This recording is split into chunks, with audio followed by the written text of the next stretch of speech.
सभी दर्शकों को मैं प्रियंका तिवारी हाथ जोड़ के प्रणाम करती हूँ। आज मैं आप लोगों के लिए एक वीडियो लेकर आई हूँ जिसमें मैं माननीय मनमोहन सिंह की कुछ अतीत की सच्चाई बताने जा रही हूँ, जो कि मुझे सर्च करने के बाद नेट पे मिला। प्लीज़ किसी को मिर्ची लगे तो क्षमा करना, मैं किसी पार्टी विशेष से नहीं हूँ। सोचा एक बार फिर याद दिला दूं, आप सब भूल गए होंगे। मनमोहन सिंह उर्फ मौनी बाबा को मोदी जी ने क्यों कहा था कि मनमोहन सिंह तो बाथरूम में भी रेनकोट पहन कर नहाने की कला जानते हैं। इस घटना को जानेंगे तो आपको भी यकीन हो जाएगा तथाकथित ईमानदार मनमोहन सिंह कितना बड़ा खिलाड़ी था। आखिर अमर्त्य सेन अमेरिका में बैठे बैठे भारत सरकार की आर्थिक नीतियों की इतनी आलोचना, या दूसरे शब्दों में कहें तो मोदी पर विषय ववन क्यों करते रहते हैं।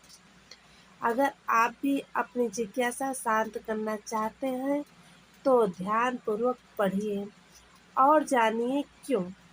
वर्ष 2007 में जब नेहरू गांधी परिवार के सबसे वफादार डॉक्टर मनमोहन सिंह प्रधानमंत्री पद से अपनी शोभा बढ़ा रहे थे, तब उन्होंने एक समय बिहार में विश्वविद्यालय नालंदा विश्वविद्यालय को पुनर्जीवित करने की महायोजना पर काम शुरू किया था। महायोजना कह रहा हूँ, आपको आगे स्पष्ट होगा। डॉक्टर मनमोहन सिंह ने नोबेल पुरस्कार विजेता डॉक्टर अमर्त्य सेन को असीमित अधिकारों के साथ नालंदा विश्वविद्यालय का प्रथम चांसलर नियुक्त किया।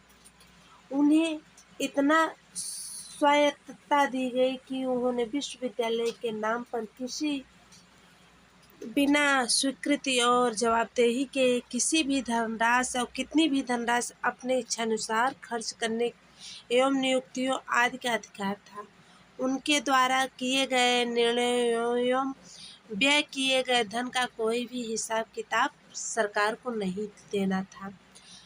क्या आप कल्पना कर सकते हैं कि छुपे रुस्तम मनमोहन सिंह और अमर्त्य सेन ने मिलकर किस तरह से जनता की गाढ़ी कमाई और टैक्स के पैसों से भयंकर लूट मचाई, वो भी तब जबकि अमर्त्य सेन अमेरिका में बैठे बैठे ही 5 लाख रुपए का मासिक वेतन ले रहे थे, जितनी कि संवैधानिक रूप से भारत के राष्ट्रपति, प्रधानमंत्री, मुख्य न्यायाधीश, मुख्य चुनाव आयुक्त, रक्षा सेनाओं के अध्यक्षों, कैबिनेट सचिव या किसी भी नौकरशाह को भी दिए जाने का कोई प्रावधान ही नहीं है। इतना ही नहीं, अमर्त्य सेन की अनेक भत्तों के साथ असीमित विदेश यात्राओं और उस पर असीमित खर्च करने का भी अधिकार था। कहानी का अंत यही नहीं हुआ, बल्कि उन्होंने मनमोहिनी कृपया से 2007 से 2014 तक की 7 वर्षों की अवधि में कुल 27,330 करोड़ बतौर चांसलर नालंदा विश्वविद्यालय खर्च किए। आपकी आंखें फटी रह गई ना? विश्वास नहीं हो रहा कि मनमोहन सिंह ईमानदारी के चोंगे में कितने बड़े छुपे रुस्तम निकले। चूँकि यूपीए सरकार द्वारा संसद में पारित कानून के तहत अमर्त्य सेन के द्वारा किए गए खर्चों की न तो कोई जवाबदेही थी, न ही कोई ऑडिट होना था और न ही कोई हिसाब उन्हें देना था, इसलिए देश को कभी शायद पता ही न चले कि 2007 730 करोड़ रुपए आखिर गए कहाँ। राफेल चिल्लाने वाले राहुल और रंक से राजा बने दर्जा प्राप्त भूमाफिया राबर्ट वाड्रा की पत्नी प्रियंका वाड्रा की पारिवारिक विरासत ही है।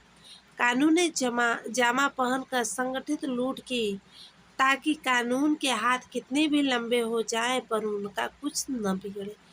ऐसी ही संस्कृति में पलने बढ़ने के कारण दोनों भाई बहनों में कोई आत्मग्लानि का भाव है ही नहीं, बल्कि आंखों में बेशर्मी की चमक हो, जैसी कि मुंह से एक गरीब, दलित, किसान और पिछड़ों के हक की लड़ाई लड़ने की बात करते हैं। निपट ढोंग है ये। अभी कहानी खत्म नहीं हुई। पिक्चर अभी बाकी है। अमर्त्य सेन ने जो नियुक्तियां की उस पर भी कानूनन कोई सवाल नहीं उठाया जा सकता। उन्होंने किन किन की नियुक्ति की है, आइए ये भी जान लेते हैं। प्रथम 4 नियुक्तियां जो उन्होंने की वो थे डॉक्टर उपेंद्र सिंह, अंजना शर्मा, नवजोत लहरी, गोपाल सब्बरवाल। कौन थे ये लोग? जानेंगे तो मनमोहन सिंह के चेहरे से नकाब उतर जाएगा।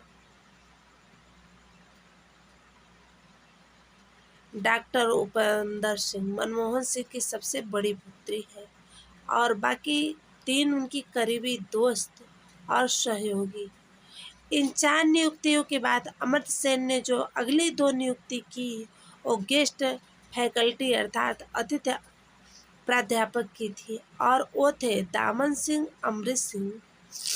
गोया ये कौन थे?